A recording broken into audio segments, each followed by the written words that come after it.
And welcome back, everyone. Welcome back to another week, another edition of ESL Open Cup Europe, number 216. Earlier today, we were live with the Asia version of this tournament, and it was a spicy event. Let me tell you, I highly recommend checking out the VODs. If you missed it live, check out the ESL Open Cup Asia weekly. Check out the VODs. They're amazing. They're beautiful. But we are here with the European variant of the ESL Open Cups. And here we go. Spawning in the top left-hand corner of Hardled, we have our Swedish Zerg player. The yellow Zerg representing Team Brody. It is Fjant.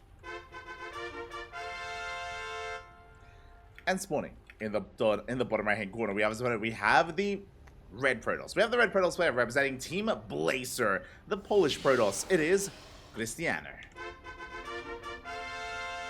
And we are jumping in at mid-series here again. We did go live a little bit later than normal. We went live 1 hour later, 1 hour into the tournaments. But again, I do apologize that we were otherwise held up. I was cooking. He was cooking, Papi was cooking.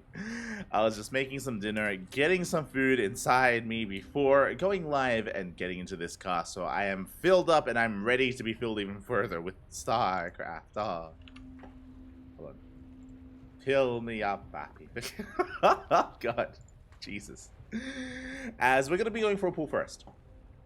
Was a pool first opener. Pool first here from our lovely Swedish Zerg player. Very interesting opener, might I add. With this, he's going to gain access to faster lings. And there you go. The lings are on the way. They're going to be shutting down these probes. And lings can get across the map as well. And maybe force an overreaction back at home. Krystianer going for a gate expand. The gate expand into the Cybercore. We missed out on game one. Not too sure what did occur in game one. But I'm sure it led into this choice here from Fjant. Again, we'll see what he can get done with these lings. They're going to at least shoo away that probe. They can get across the map and maybe wreak a little bit of havoc. As the lings have been spotted, have been confirmed. 4 lings for the time being, only 4 lings. We're going to be joining up behind this. The first queen is on the way, and Krystianer back at home is going to be fully walling off with that Cybercore. If he didn't, and if he was being greedy, and he doesn't want to make a Zealot, he's going for the Adept. The Adept would come out a little bit too late. The lings would get you. The lings would dive on the pylon, but with the full wall off, the pylon is safe. The pylon is safe and sound. Damage is going to be done to the Cybercore, but by the time the Adept comes out, we should be shooting this away, and the Cybercore should live. As the lings, they whittle away at the Cybercore. They get a little bit of damage done, but there we go. There's the cancel. The Adept has arrived, and we do not deal any whole damage to the Cybercore. Very clean defense here by Krystianer. We can see some lings threaten to dive, but they're going to be forced back. Link speed is on the way, and we have our tech of choice. It is going to be a Stargate opener by Krystianer. Let's go. Let us go. It's going to be a Stargate into, I imagine, Oracle production here from Krystianer. Likewise, Fjant is just going to be droning up back at home, getting into this queen production. Again, it was an early spawning pool, that is true. We saw some damage was dealt with the lings, but nothing too major, nothing too extensive. We're going to be getting into the rest of the game from here. Fjant with a slight economic deficit. With that slight deficit. Hold on, just making sure that we're live everywhere we need to be. Just making sure, Papi, making sure. Online. Bam. There we go. Beautiful. As they do shade in across the map. They do slip into the natural base. One drone goes down, and we're going to get, a second drone in the main base as well. Good damage here from Krystianer. Getting a handful of workers. Shading on back, shading on away. Ooh. And we'll barely get back into the natural. Getting even more damage done. Ooh. We went from 2 to now 4 drone kills. We're not going to get the 5th, but 4 workers for 2 adepts. Very well worth it here for Krystianer. And we're not done. We're coming in with the Oracle. We're diving into the natural. We do focus down 1 additional drone, but we did overextend. A bit of miscontrol there by Krystianer. Nice movement out of Fjant, just forcing that miscontrol out of our Protoss player. Did deal some extra DPS. And Krystianer, his Adept harass was good. His Oracle harass a little bit lackluster here. Did fumble the ball a little bit, has to retreat, and Fjant can now safely drone. Getting into his spores. He's got 2 queens in the main, 2 queens here at the natural as well. Overlord Scout dives into the main base, confirming the Stargate, confirming the follow-up. It's going to be a Twilight Council. I don't see a Forge. I don't see a Forge here for Krystianer. Interesting. This could be 4-gate Glaive Adepts as a follow-up. Third base has been delayed. Quite heavily, actually. Show us Glaives are charged. It's going to be one or the other as the Overlord is being focused down. Just waiting for the rest of those resources. Okay, we're going for a Twilight Council into a Templar Archives. We have seen this before. Okay, so if you've been watching Krystianer these past couple of months, and yes, I will say months, I want to say we first saw it like last year, like November-ish.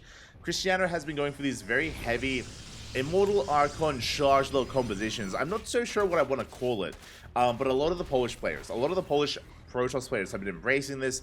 Krystianer, Geralt, Ziomek, Rodzin, Papi, they've all been embracing it in some way, shape, or form. I think Krystianer originated it. I think he started it. I think the others have been following suit, where again, you just build up a very heavy Immortal count with Chargeal Archon, and it's you know, quite an A-move army. It's it's quite terrifying, once it does get going. And there it is, the first Immortal's on the way. Now, when I say mass Immortal, I mean mass Immortal. I'm talking like 5, 6, up to 8 Immortals here for Krystianer. We should be pushing with 5, I believe. I think it's 5 with the initial wave. And that's the army he's going to be working towards. Meanwhile, Fjant back at home, going to be droning. Now, this is a very tech-heavy style. It takes a while to really build up, which means if Fjant realizes what's going on, we should be free to take a 4th base, drone up to 80 workers, work towards an infestation bit, max out on Lingbane Roach Ravager, even tech up even further. So it's on Fjant to take advantage of how passive Krystianer is going to be. Just do the recall back home. Keeping these Archons here, again, a bit of an overreaction, but we didn't want to lose the Prism, didn't want to lose the Archons. Did go for the recall. And we can see that Krystianer is going to be chilling here back at home. Again, just building up that Immortal count. We have 1, now we're reaching 2. We're getting there. We're getting up to that 5. Oh, Fjant's heavily supply blocked. Ay, that's 6 Overlords. 6 Overlords on the way. Big misstep there by Fjant, getting supply blocks at now of all times. And you can see he's falling behind in drones. And he's actually not droning. Oh, he's not droning. He's cutting workers here at 58. He's massing roaches as we speak. I'm not so sure about this. But is massing those roaches. Drones, ooh, taking a lot of hits by these Archons. It looks like we've sustained too much damage. It looks like Fjant, he's accepted. He's just lost too many workers here. Losing even more. 9-13. Oh my god, almost the entire middle line. 15 drones go down. A handful do survive, and we're all in. It's all or nothing here for Fjant. The problem is we're going all in against 3, soon to be 4 Immortals. Now it's going to be Krystianer's turn to be supply blocked. That's a lot of pylons. 4 pylons being thrown down. Big supply block now for Krystianer. We're taking turns.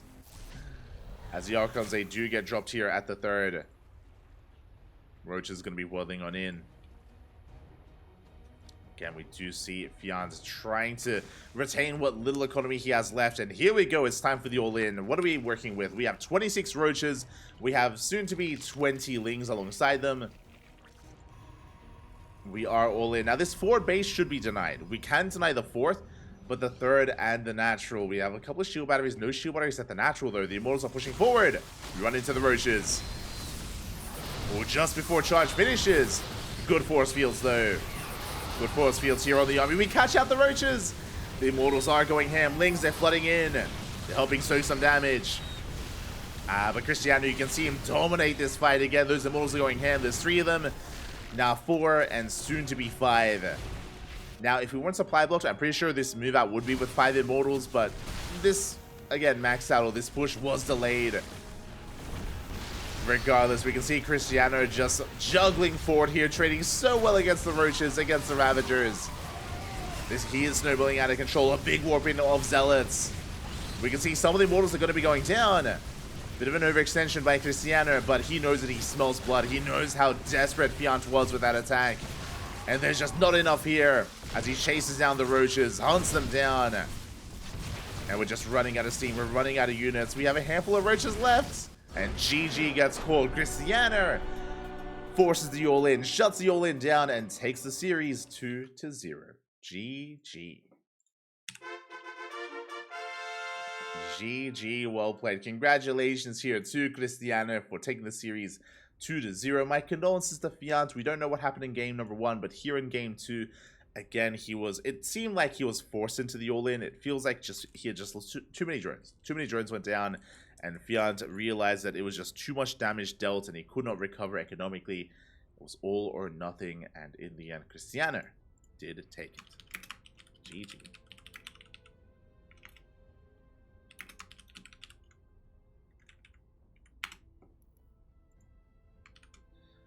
GG, well played. Congratulations with that, Krystianer. He advances on into the next round, and we will find out who he's going to be facing as we try to piece together exactly where we are.